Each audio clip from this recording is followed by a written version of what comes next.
Hello good morning नमस्कार सत श्री अकाल आदाब केम छो। तो कैसे हैं सब।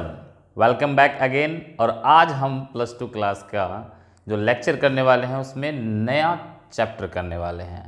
एनसीईआरटी का chapter number 4 moving charge and magnetism, यानी कि मैग्नेटिक फील्ड को पढ़ने वाले हैं। अभी तक हम क्या करके आए हैं, तो अभी तक हमने इलेक्ट्रोस्टैट्स पढ़ा, यानी कि चार्ज के बारे में पढ़ा, चार्ज की डिफरेंट प्रॉपर्टीज़ के बारे में पढ़ा, चार्ज जो फील्ड प्रोड्यूस करता है यानी कि इलेक्ट्रिक फील्ड उसके बारे में पढ़ा, और बहुत अलग अलग टॉपिक सब इलेक्ट्रोस्टैटिक्स में हमने कवर किए। उसके बाद हमने करंट इलेक्ट्रिसिटी को पढ़ा। अब दोनों को मिला देंगे, दोनों को मिलाएंगे तो क्या बनेगा, मैग्नेटिज्म का चैप्टर। दोनों का कंसेप्ट यहाँ इस्तेमाल होंगे। तो चलो देरी ना करते हुए शुरू करते हैं आज का अपना लेक्चर। मैं हूँ सक्षम वत्स, आपका फिजिक्स टीचर। तो आज जो हम पढ़ने वाले हैं सबसे पहले वो है मैग्नेटिक फील्ड। देखो बच्चों, मैग्नेटिक फील्ड के बारे में तो आपने पहले भी सुना होगा, थोड़ा सा पढ़ा भी होगा 10th क्लास के अंदर, है ना। 10th क्लास के अंदर भी चैप्टर आता है मैग्नेटिक फील्ड का, तो वहाँ तुमने किया भी होगा। अब magnetic field just similar to electric field, जैसे इलेक्ट्रिक फील्ड था ऐसे एक मैग्नेटिक फील्ड है। वहाँ इलेक्ट्रिक फील्ड को कौन प्रोड्यूस कर रहा था, चार्ज। यहाँ मैग्नेटिक फील्ड दो तरीके से प्रोड्यूस हो सकती है, या तो मैग्नेट हो, मैग्नेट है आपके पास, मैग्नेट का एक नॉर्थ पोल होता है, साउथ पोल होता है, सबको पता है, नॉर्थ से साउथ मैग्नेटिक फील्ड की डायरेक्शन आती है। यानी कि इस मैग्नेट के चारों तरफ जो फील्ड होता है जिसकी वजह से मैग्नेट दूसरे मैग्नेट को अट्रैक्ट करता है या किसी आयरन पीस को अट्रैक्ट करता है, वो कौन सी फोर्स होती है, मैग्नेटिक फोर्स होती है। और फील्ड कौन सा होता है, तो मैग्नेटिक फील्ड होता है। दूसरा मैग्नेटिक फील्ड कैसे प्रोड्यूस हो सकता है, वो प्रोड्यूस होता है फ्लोइंग चार्ज। मान लो एक कंडक्टर है, कंडक्टर से हम करंट फ्लो करवा दें तो भी इसके चारों तरफ क्या क्रिएट हो जाएगा, मैग्नेटिक फील्ड। तो जैसे इलेक्ट्रिक फील्ड क्रिएट होता था चार्ज से, है ना, चार्ज चाहे मोशन में है, चार्ज चाहे रेस्ट पे है, तो चार्ज के चारों अराउंड क्या होता था, इलेक्ट्रिक फील्ड होता था, हमने वो पढ़ लिया है।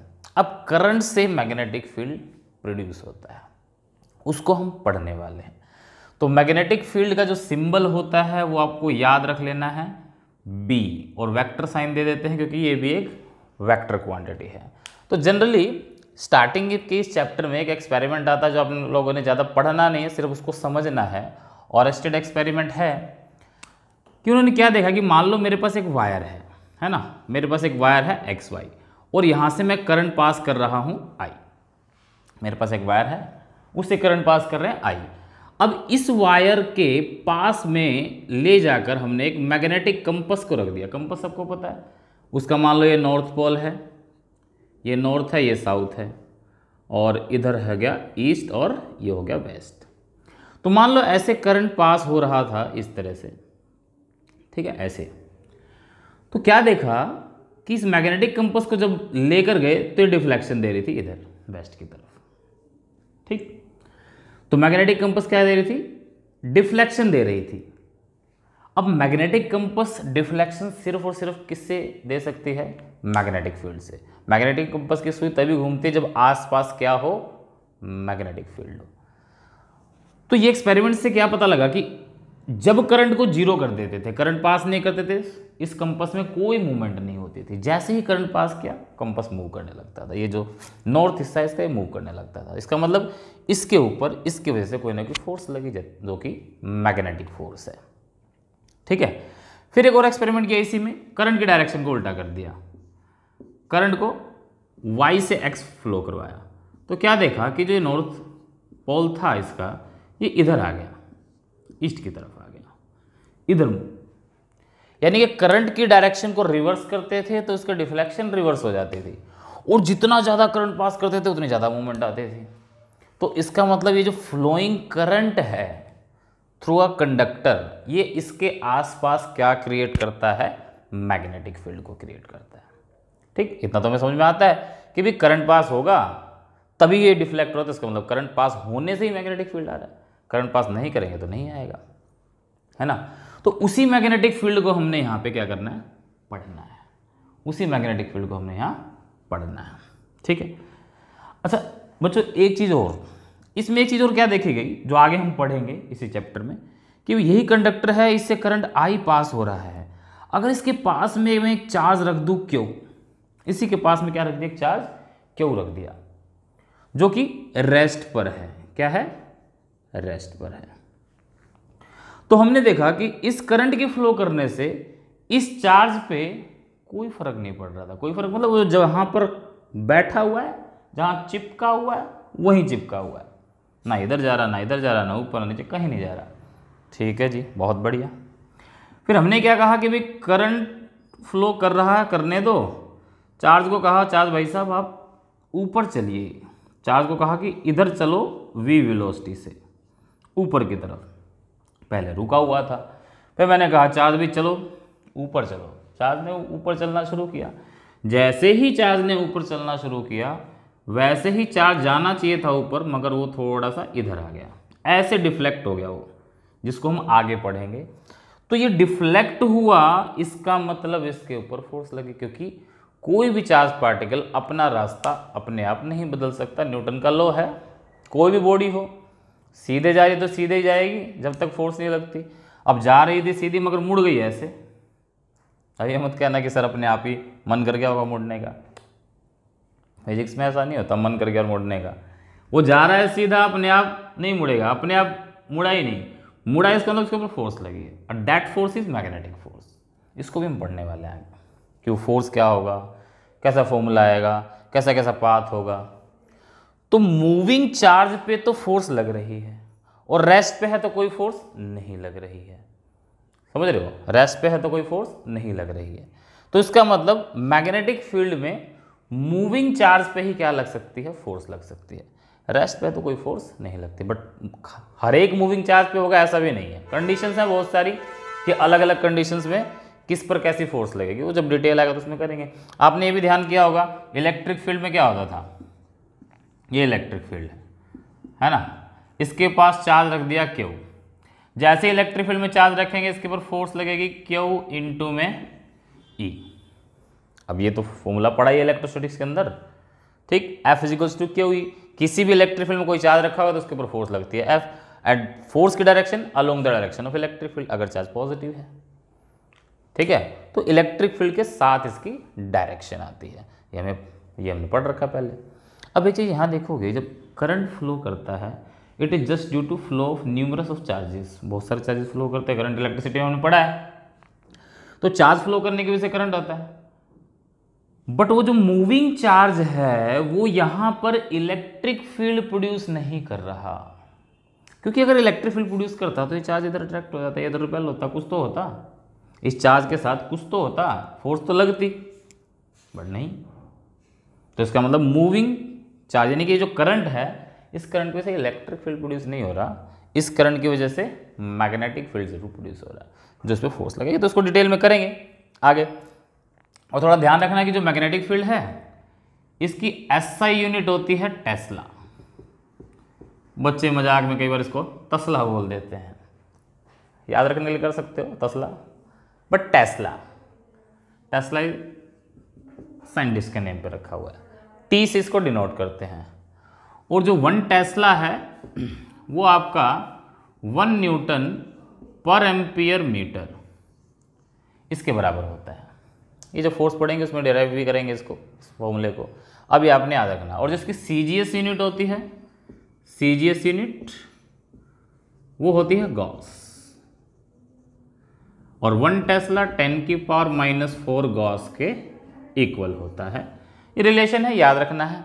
एक यूनिट और टेस्ला की हो सकती है कि 1 टेस्ला को आप लिख सकते हो 1 वेबर और per metre square, 1 weber per metre square. जो मैंने WB लिखा है ये WB है वेबर।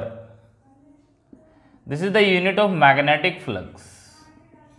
और फ्लक्स क्या होता है अच्छी तरह से पढ़ रखा है तुमने, इलेक्ट्रिक फील्ड में पढ़ा है ना। फ्लक्स क्या होता था, फाई क्या होता था, ऐसे था ना, number of electric field lines passing through the surface area in direction perpendicular to the surface, पढ़ रखा है। वही फ्लक्स ऐसा ही मैग्नेटिक में कितनी मैग्नेटिक फील्ड लाइन पास हो रही है परपेंडिकुलर एरिया से। जब मैग्नेटिक फ्लक्स पढ़ेंगे तो वहाँ पढ़ाया जाएगा। अभी बस आपको याद रखना है कि वेबर क्या है, मैग्नेटिक फ्लक्स की यूनिट होती है। और 1 वेबर होता है, वहीं से भी निकाल लोगे तो टेस्ला मीटर स्क्वायर। ठीक है, तो ये कुछ बेसिक्स यूनिट हैं, कुछ बेसिक चीज़ें हैं। तो हम पढ़ते हैं सबसे इम्पोर्टेंट लॉ, जैसे इलेक्ट्रोस्टैटिक्स में कूलम्स लॉ था, ऐसे ही मैग्नेटिज्म में सबसे बेसिक लॉ, मतलब मैग्नेटिज्म का बेस है, वो है बायो सेवर्ट लॉ। तो उसको पढ़ते हैं, सबसे इंपॉर्टेंट है। तो देखो क्या है उसमें, बायो सेवर्ट लॉ। ये जो हमने अभी भी पढ़ा है ना, स्ट्रेट कंडक्टर से कितना करंट पास हो रहा है, उसकी वजह से कितना फील्ड प्रोड्यूस होगा, वही सब कैलकुलेट करेंगे। तो ये है bio Savart law. Bio Savart law, तो बायो सेवर्ट लॉ क्या है, इसको जरा ध्यान करेंगे। तो हमने अभी भी पढ़ा है कि भी कोई भी स्ट्रेट कंडक्टर है, इससे I करंट पास हो रहा है। कितना करंट पास हो रहा है? I, X से Y। तो इसके चारों तरफ मैग्नेटिक फील्ड प्रोड्यूस होगा। अब मैं कहता हूं कि यहां से एक पॉइंट P है, इस कंडक्टर के पास में एक पॉइंट P है, यहां पर इस कंडक्टर की वजह से मैग्नेटिक फील्ड निकालना है। तो कैसे निकालेंगे? तो वो यूज करेंगे बायो सेवर्ट लॉ। ये देखो बायोट लिखा हुआ है, कई बच्चे बायोट भी बोलते हैं, बायोट सेवर्ट लॉ इंग्लिश है, कैसे भी बोल सकते हो, बोल लो, कोई दिक्कत नहीं है। वैसे टी साइलेंट होता है इसमें, तो बायो सेवर्ट लॉ बोलते हैं इसको। तो बायोट सेवर्ट लॉ या बायो सेवर्ट लॉ, जो आपका मन करे वो बोलो। बायो सेवर्ट लॉ ये बताएगा कि कंडक्टर के आसपास जो फील्ड प्रोड्यूस होगा वो कितना होगा। तो इस लॉ के अकॉर्डिंग, इस लॉ ने कहा कि भाई हम पूरे कंडक्टर की वजह से, इस पूरा कंडक्टर के अंदर जो करंट फ्लो कर रहा है उसकी वजह से फील्ड नहीं बता सकते, हम तो छोटे से लेंथ एलिमेंट की वजह से बता सकते हैं। उसने पूरे को छोटे छोटे टुकड़ों में बांट लिया। मान लो 10 मीटर की लेंथ है तो 1-1 मीटर के 10 टुकड़े, 20 मीटर के तो 1-1 मीटर के 20 टुकड़े, अलग अलग लेंथ में हमने उसको बांट लिया। तो उसको बोला उन्होंने करंट एलिमेंट। क्या बोला? Current element. यानी कि I था और उसको DL से मल्टीप्लाई कर दिया, ये बन जाता है करंट एलिमेंट। ये एक वेक्टर क्वांटिटी होती है जिसके direction in the direction of current होती है। मतलब मान लो यहाँ पर मैं एक छोटा सा ये टुकड़ा ले लूँ, इतना सा, तो इसको बोला DL लेंथ और I से मल्टीप्लाई कर दिया, तो क्या बन गया? ये करंट एलिमेंट। तो उसने ऐसे छोटे छोटे छोटे छोटे छोटे छोटे छोटे छोटे infinite number of current element लिए और उसमें से एक की वजह से फील्ड बताई P के ऊपर क्या होगा। बुक्स में लिखा हुआ है वही बहुत सारा, और फॉर्मूला जो आएगा वो ये आएगा, dB is equals to mu naught upon 4 pi I dl sine theta upon r square. मैं फॉर्मूला पहले बता रहा हूँ, अभी निकाल के भी दिखाएंगे। तो लो है, लो में सीधा बताएंगे ये किसके डायरेक्टली है, किसके इनवर्सली है।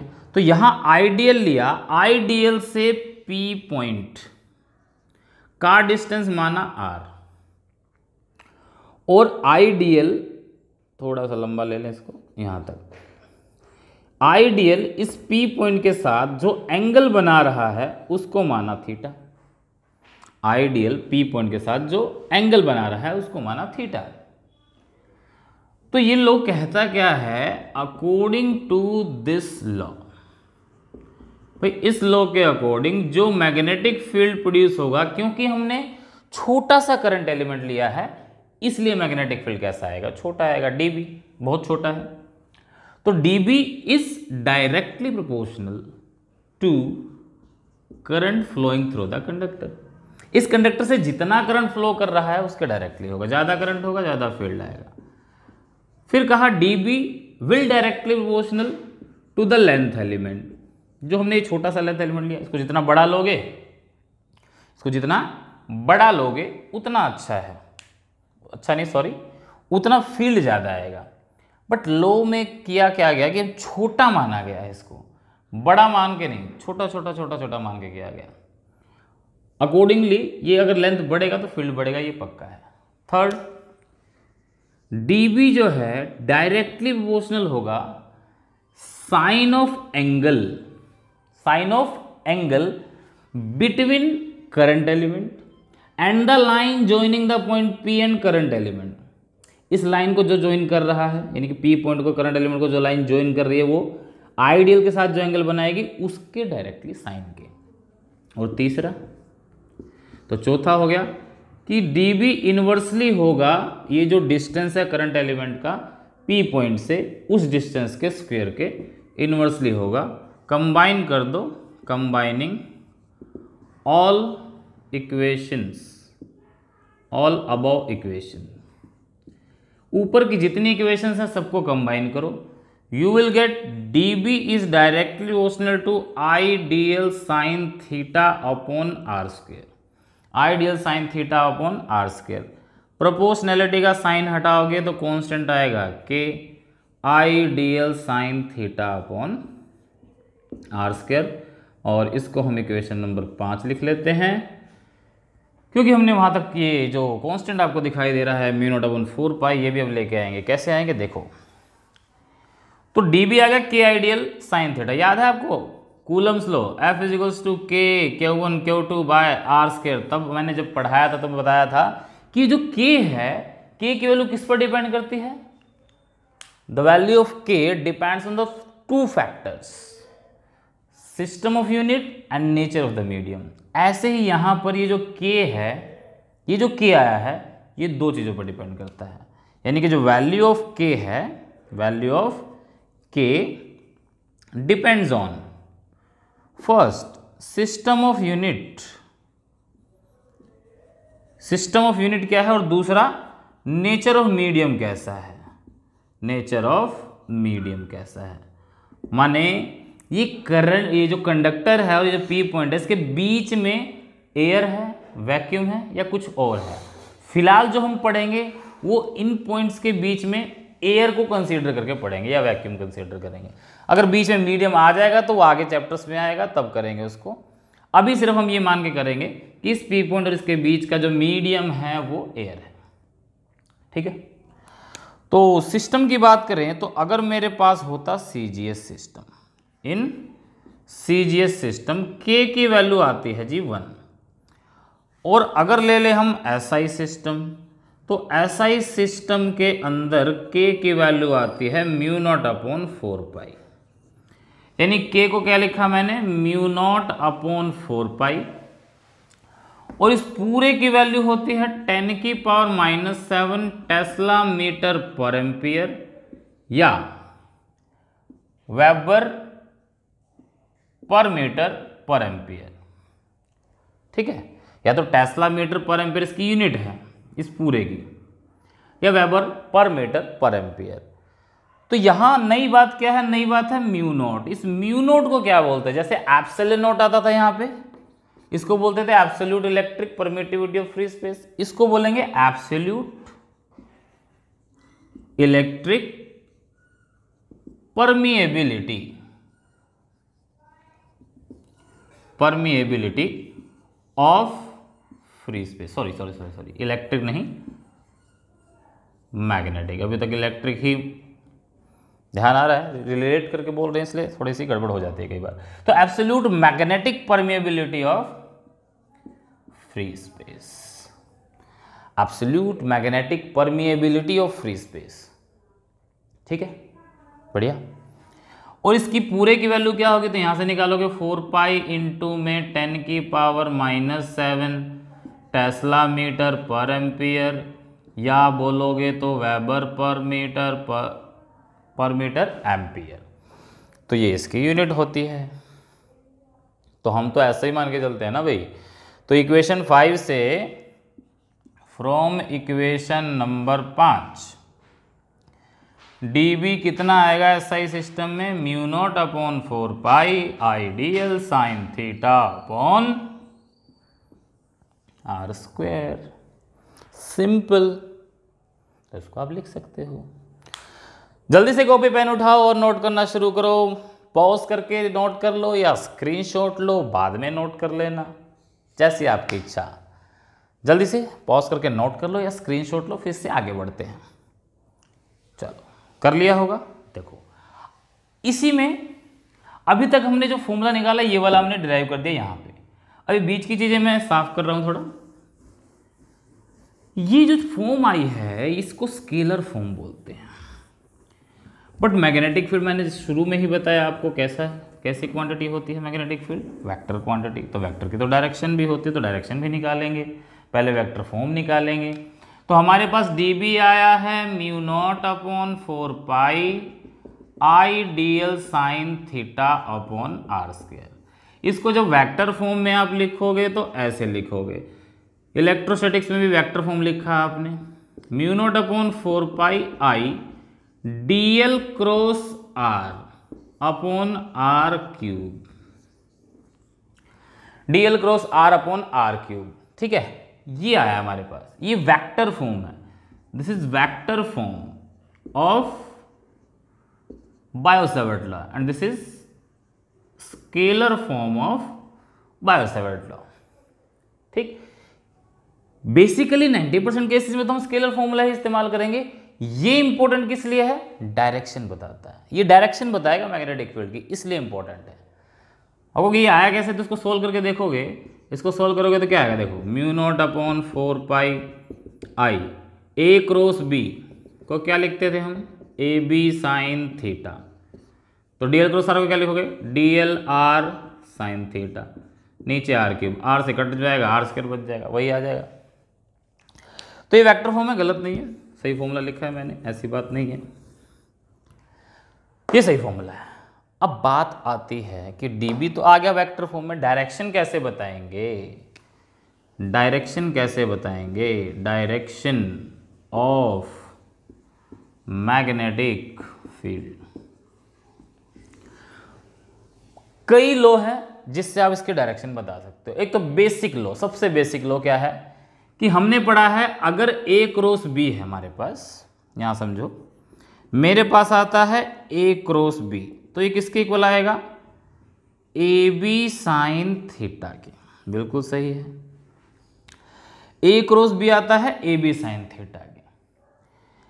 अब ए बी साइन थीटा को मैं मान रहा हूं कोई एक वेक्टर आया सी, ठीक है, तो ये जो सी वेक्टर आता था, इस वेक्टर की डायरेक्शन कैसे बताते थे, राइट हैंड स्क्रू रूल। तो पहला रूल हम जो इस्तेमाल कर सकते हैं वो है right hand screw rule. 11th class में पढ़ा हुआ है, जिसकी 11th क्लास वीक है, उसने वेक्टर नहीं पढ़ा है, उसे शायद नहीं पता होगा, तो उनके लिए बताता हूँ, सुनो, बहुत आसान है। जैसे मान लो ए इधर बी इधर, तो भाई एक स्क्रू लो अपने हाथ में, स्क्रू को इन दोनों एंड के बीच में रखो, यहां पर चिपका दो ऐसे, ठीक है, ऐसे स्क्रू रख दो।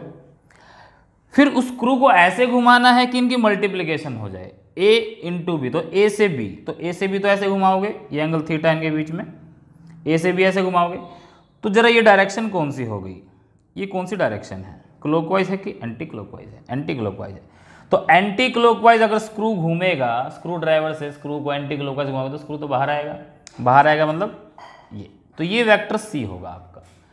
और इसकी खास बात ये होती है कि जो वेक्टर सी है ये परपेंडिकुलर होता है ए के भी, और ये परपेंडिकुलर होता है बी के भी। ये 11th का बेसिक कॉन्सेप्ट है। हो सकता है आप लोगों में से कईयों ने नहीं पढ़ा होगा स्टार्टिंग में, या भूल गए होंगे, तो रिवाइज हो जाएगा, उसके लिए बताया। इंपॉर्टेंट चीज क्या है कि ये वेक्टर इन दोनों के परपेंडिकुलर होता है, ए के भी परपेंडिकुलर, बी के भी परपेंडिकुलर। तो यहां यही कंसेप्ट इस्तेमाल करेंगे, यही कंसेप्ट इस्तेमाल करके अगर मैं निकालूंगा राइट हैंड स्क्रू रूल से, तो राइट हैंड स्क्रू रूल क्या कहता है, राइट हैंड स्क्रू पकड़ो, डीएल और आर जहां मिल रहे हैं, तो ये डीएल है, ये आर है, मिल कहां रहे हैं, यहां रख के स्क्रू घुमा दो डीएल से आर की तरफ, तो डीएल से आर की तरफ ऐसे घूमेगा, ये क्लॉकवाइज हो गया, क्लॉकवाइज हो गया तो स्क्रू कहां जाएगा, अंदर, तो मैग्नेटिक फील्ड की डायरेक्शन अंदर, मैग्नेटिक फील्ड डायरेक्शन क्या आएगी, अंदर आएगी। दूसरा rule, right hand thumb rule, या इसको हम राइट हैंड पाम रूल भी बोल देते हैं। जो क्या कहता है, सिंपल से एक बात कहता है कि राइट हैंड में कंडक्टर को पकड़ लो, और इस तरह से पकड़ लो उस कंडक्टर, मान लो कंडक्टर राइट हैंड में ऐसे पकड़ लिया, ऐसे पकड़ना है कि जो आपका अंगूठा है वो करंट के डायरेक्शन में होना चाहिए। ऐसे पकड़ लिया, ऐसे पकड़ो कि अंगूठा कहाँ हो, करंट के डायरेक्शन में, करंट कहाँ जा रहा है, ऊपर, तो पकड़ लिया ऐसे। तो जो उंगलियां घूमेंगी, देखो ध्यान से, ऐसे पकड़ लिया, उंगली जिस तरफ घूमेगी, ये उंगलियां, फिंगर जहां कर्ल करेंगी, वो आपके मैग्नेटिक फील्ड की डायरेक्शन होगी। तो यहां देखो जरा, ये पी पॉइंट था, यहाँ से पकड़ लिया, ठीक है, तो उंगली ऐसे घूम रही है, तो यहाँ घुस गई और यहाँ से निकल गई, यहाँ घुस गई अंदर, अंदर घुस गई तो क्रॉस साइन, और यहाँ से बाहर निकल गई तो डॉट साइन। यानी यहाँ मैग्नेटिक फील्ड डायरेक्शन इनवर्ड और इस साइड आउटवर्ड। भाई इधर घुसेगी तो जैसे निकलेगी, ऐसे ऐसे गोल गोल तो घूमती है ना। उंगली कैसे घूम रही है, ऐसे घूम रही है उंगली, देखो ऐसे, ये पकड़ रखा है, उंगली ऐसे घूम रही है, देखो ध्यान से, ये घुस गई और यहाँ से निकल गई, ये घुस गई, ये यहाँ से निकल गई, तो ये क्रॉस अंदर, ये बाहर, ठीक। तो बड़ा आसान, सबसे अच्छा रूल यही है, राइट हैंड थंब रूल या right hand palm rule. Screw scrub के चक्कर में मत पड़ो, सीधा राइट हैंड लगाओ, कंडक्टर को पकड़ो। मान लो कंडक्टर से ऐसे कर लेते, करंट ऐसे आता तो कैसे पकड़ते, ऐसे पकड़ते। अब ये ध्यान रखना है, बोल राइट रहे हो तो राइट से करना है, केवल लेफ्ट लगा के बैठ जाते हैं बच्चे ना, राइट लगाना है। ऐसे पकड़ेंगे, ऐसे पकड़ेंगे तो देखो ऐसे पकड़ा ना, ये इधर घुस रहा है और इधर से निकल रहा है, तो यहाँ क्रॉस आ जाएगा, यहाँ डॉट आ जाएगा, ऑब्वियस सी बात है। तो इस तरीके से क्या बता सकते हो आप, उसकी डायरेक्शन को बता सकते हो। क्या बता सकते हैं हम, डायरेक्शन को बता सकते हैं, ठीक है, कोई दिक्कत नहीं है, आगे बढ़ जाएं। चलो, तो बायो-सैवर्ट लॉ में एक बात और ध्यान रखनी है कि प्रैक्टिकली क्या है कि बायो-सैवर्ट लॉ का एक्सपेरिमेंटल प्रूफ नहीं है, कोई भी एक्सपेरिमेंटल प्रूफ नहीं है, मतलब क्योंकि यहाँ छोटे छोटे करंट एलिमेंट मान के चले हैं, और ऐसा छोटा करंट एलिमेंट वास्तव में प्रैक्टिकली मिलना इम्पॉसिबल है, इसलिए ये प्रैक्टिकली प्रूफ नहीं है इसका, बट वैसे ये ऑलरेडी प्रूव्ड है और लॉ है, सारे जो वैल्यूज है उसको सेटिस्फाई करता है, ठीक है। तो एक बार इसको नोट कर लो, फिर आगे बढ़ते हैं इसी लॉ में, बायो-सैवर्ट लॉ में। तो डायरेक्शन हो गई हमारे पास, कुछ छूटा तो नहीं, देख लें एक बार, डायरेक्शन हमने बता दी, फील्ड का फॉर्मूला बता दिया। चलो, अब इसी को अप्लाई करके हमने मैग्नेटिक फील्ड निकालना है ड्यू टू स्ट्रेट कंडक्टर से।